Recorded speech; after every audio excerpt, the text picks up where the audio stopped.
Boa noite, meu povo. Fiquei aqui na solidão, mas amém. Peço a vocês, aqueles que não acompanharam a nossa série Querigma, que possam ver os vídeos anteriores, porque infelizmente eu não tenho tempo para dar uma pincelada em tudo, né, no contexto geral, para que todos possam entender. Mas nós fizemos um caminho, basicamente o caminho do seminário de vida, né? Falamos do amor de Deus, entendemos aquilo que é o pecado, aquilo que o pecado gera em nós, entendemos aquilo que o Senhor veio trazer para nós, que é a salvação, a importância de ter Ele no centro da nossa vida, guiando as nossas vidas, a graça da efusão do Espírito. E hoje terminamos, né, no tema do crescer na graça. Então, antes de qualquer coisa, eu gostaria de convidar vocês a pegarem a palavra na segunda carta de São Pedro, capítulo 3, versículo 18.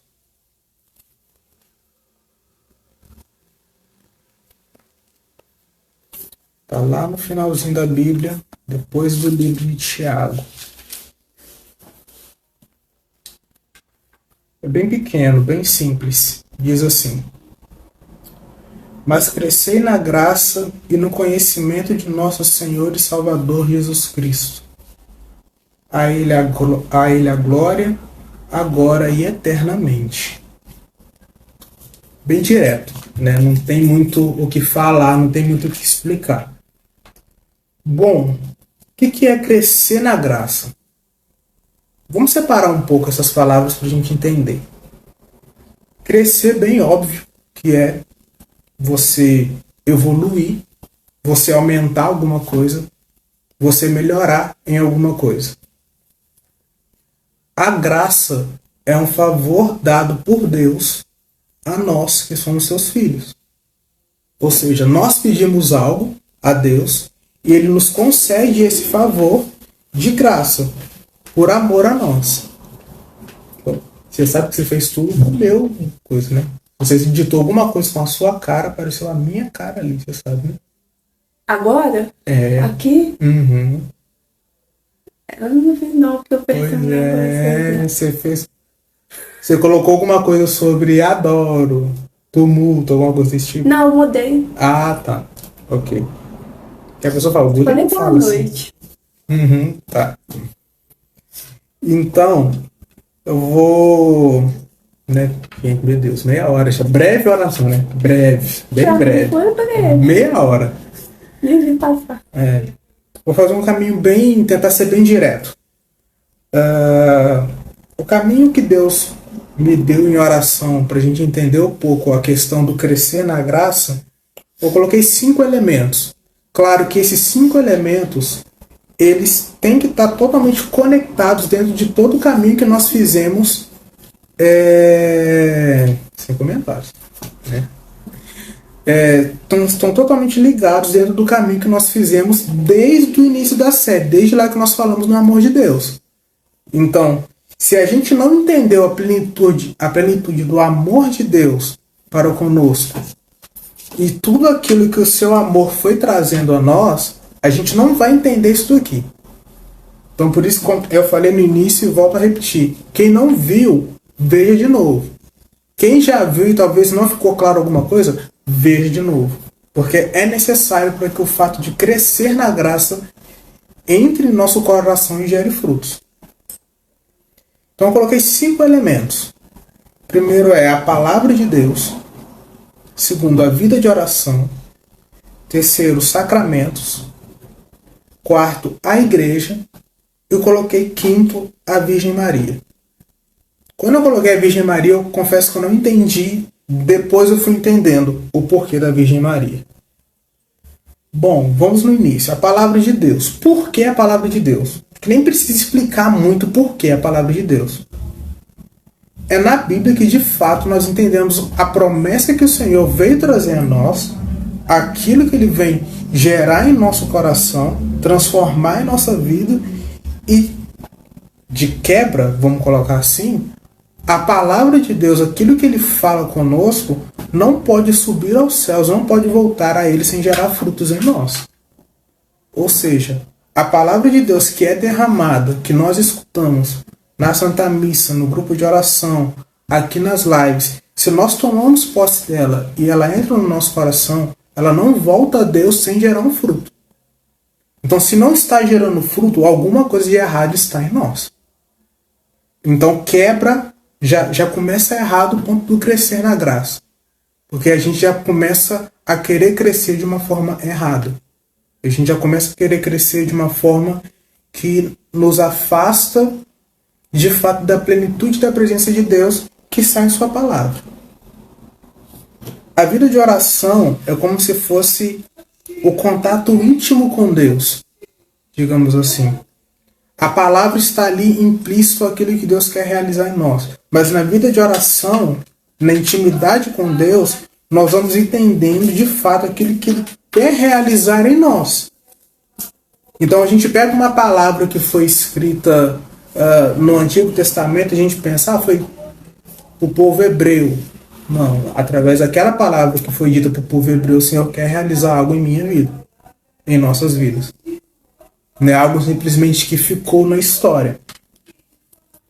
Só que, infelizmente, a gente tem uma tendência um tanto quanto... Na maioria das vezes a gente tem uma boa intenção, que é começar a fazer um estudo bíblico, ler a Bíblia, e geralmente a gente começa pelos evangelhos e vai seguindo o Novo Testamento, aquela coisa. Alguns têm um itinerário, outros não. Só que a gente faz isso de uma forma um tanto quanto, entre aspas, estudiosa. A gente não traz isso para a nossa vida de oração. Ou seja, a gente lê a palavra, a gente lê o evangelho, talvez diariamente, né? Só que aquilo não gera nada em nós. É como se fosse uma palavra solta. Como se fosse algo qualquer. Mais um livro que eu estou lendo. Um livro que não gera nada em minha vida. E a palavra de Deus precisa gerar algo em minha vida. Só que para mim entender, eu preciso da vida de oração.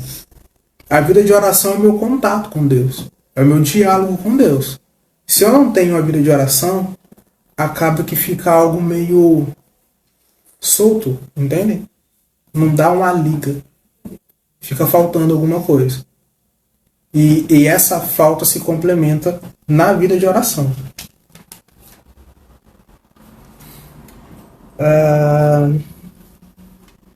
Os sacramentos. Também não há muito a dizer sobre os sacramentos. Sacramentos eu costumo pensar que é tipo o presente de Deus para nós, né? Às vezes eu fico me perguntando como algumas religiões, algumas pessoas conseguem viver sem os sacramentos. Sem a Eucaristia, sem o sacramento da reconciliação, sem um batismo concreto, sem nada. Vive uma vida qualquer. Então, os sacramentos vêm nos salvar. De quê? De nós mesmos, por muitas vezes. Vem nos salvar das nossas misérias, vem nos salvar dos nossos pensamentos errados, porque nós entregamos o nosso coração a Deus diante da Eucaristia, diante da confissão, e ali nós somos transformados pela sua graça, que eu disse anteriormente que é um favor dado a Deus a nós de graça. Ou seja, só basta a gente pedir. Então, se a gente pede uma intimidade com Deus, se a gente pede uma cura, se a gente pede um milagre, Deus irá nos dar. No tempo dele, na vontade dele, tudo aquilo que for, né, que não for atrapalhar o plano dele de salvação para nós, obviamente.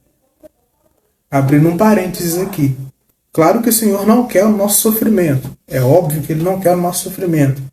Mas se determinada realidade, se determinada até enfermidade vem à nossa vida uma conversão, o Senhor vai permitir.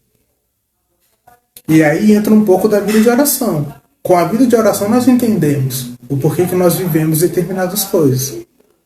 Senão a gente vai ficar pensando que é um Deus tirando, que é um Deus que quer um sofrimento, que é um Deus que quer me ver chorar, e não é isso. Deus tem um plano maior para cada um de nós. Só que nós precisamos entender aquilo que Deus está falando. Porque às vezes nós esperamos que Deus fala da forma que nós queremos, e não é.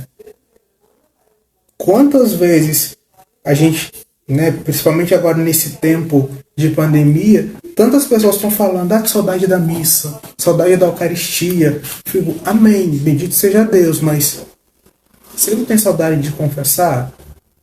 Será que não tem uma pessoa na sua casa que nunca ainda não é batizada? Você não tem vontade de levar essa pessoa ao batismo? Você não tem vontade de apresentar essa pessoa ao sacramento do crisma? Sabe, a gente só fica pensando em coisas nossas e imaginando que essas coisas nossas vão gerar em nós uma transformação quase que imediata. E não é assim. Eu tenho certeza que muitos de nós, quando esse período de pandemia passar, a primeira coisa que vai querer é ir na missa para comungar. E a última coisa que vai querer fazer é o momento de ação de graça.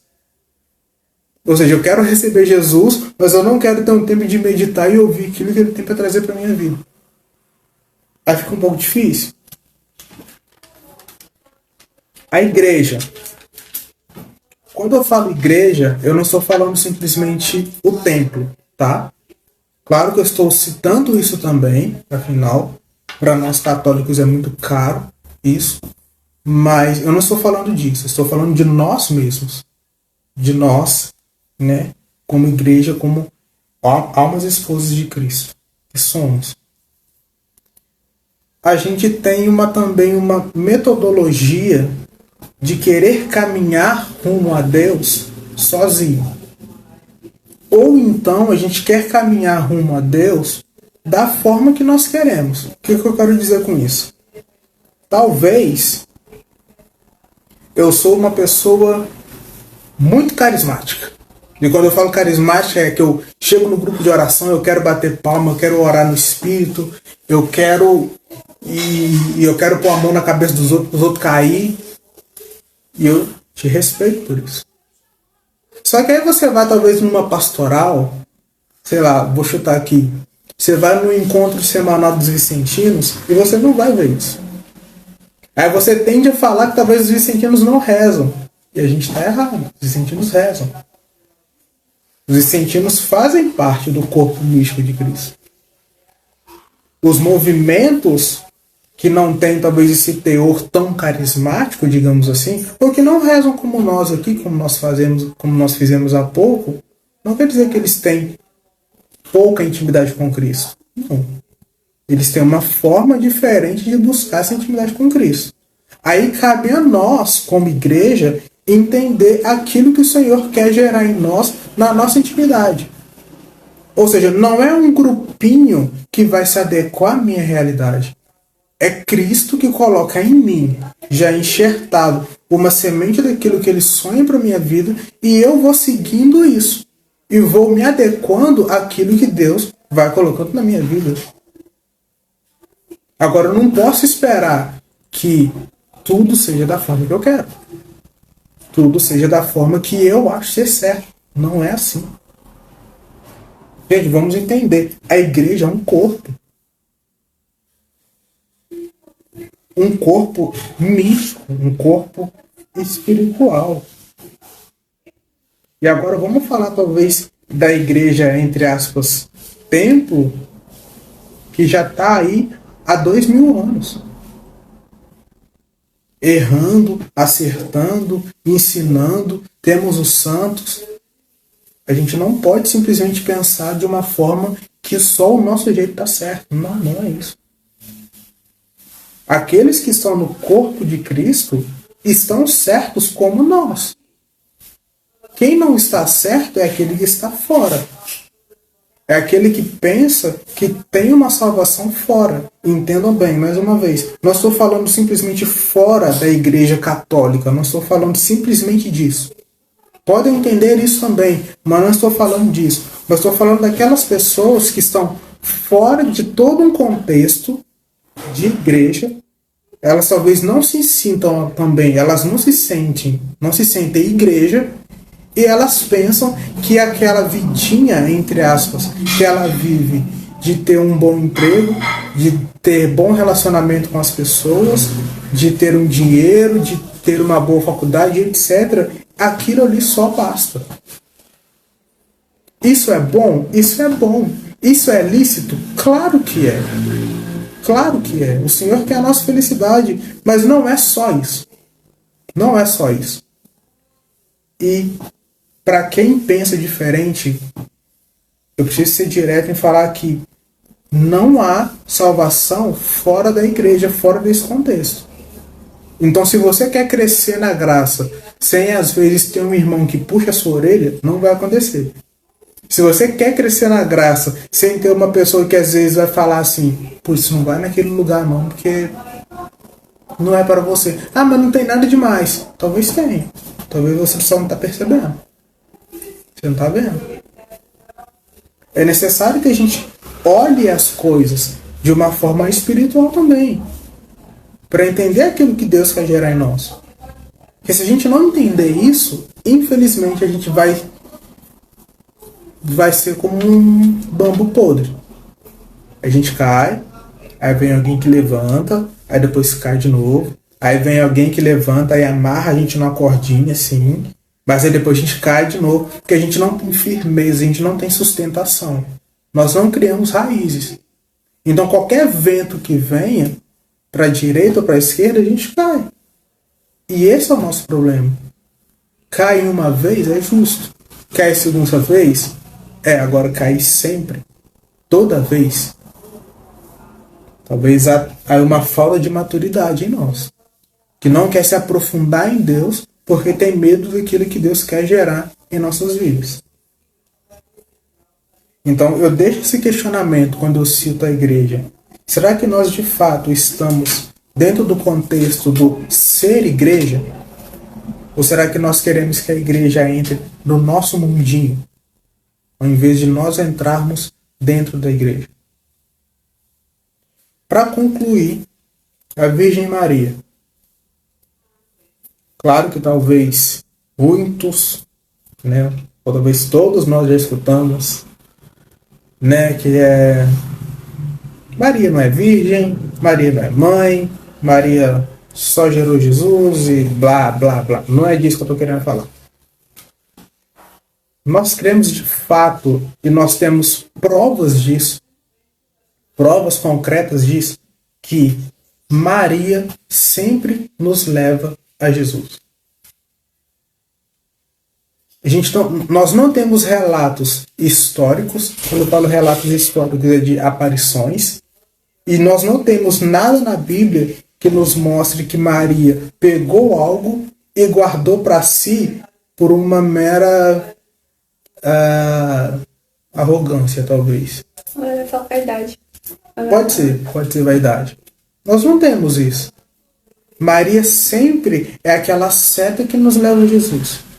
Ou seja, se Maria é a seta que nos leva a Jesus, se a igreja nos ensina que Maria é o caminho mais fácil, mais rápido de alcançar Jesus, por que nós vamos pelas nossas próprias forças? Por que a gente vai querer tentar do nosso jeito? Por que a gente não agarra nela e escuta aquele conselho que ela vai dar como mãe e tenta colocar aquilo em prática? Mas não, a gente sempre espera coisas extraordinárias.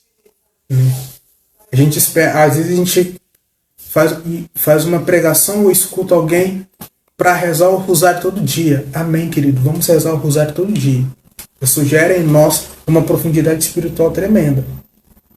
Agora, se nós queremos rezar o rosário todo dia, para talvez um dia ter uma aparição de Nossa Senhora na nossa sala, a gente está meio errado aí.